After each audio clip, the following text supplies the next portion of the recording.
Hi, I'm going to show you how you can use your class teams to keep up with your classwork. Okay, so the first thing you're going to do is you're going to find your class in your teams. Let's say you're in Biology 3A. When you go in there, you'll find Biweekly Snapshot on the sidebar. Once you're here, you're going to see a chart that looks like this. You'll expand it if it's not showing up. It'll show you the Nearpod for the day. So this is like the lecture presentation for the notes. And then it'll show you notes. So it'll tell you what the title of the notes were.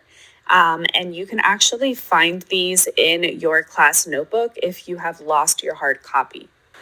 So when you go into the class notebook, you will click on these little books to expand it. And you'll only see your name when you click on this. You won't see all the other students. So go ahead and click on your name and click on the unit title for the notes that you're looking for. In this case, if you're looking for Unit 1, Scientific Method, you can see they pop up here. And if you want to download to be able to edit them, you just double click that icon. Right? You can see we have a few different versions of notes here. We have these cell organelle notes as well.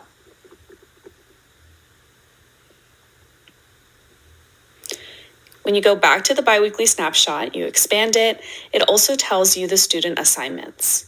Okay, so let's say you were looking for the cell organelle wanted ad.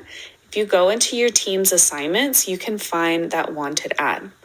Sometimes the assignments are not in Teams and they are hard copy. You'll have to ask your teacher for them. And I tried to put a comment in the weekly snapshot by the assignment name that says, on paper, ask your teacher.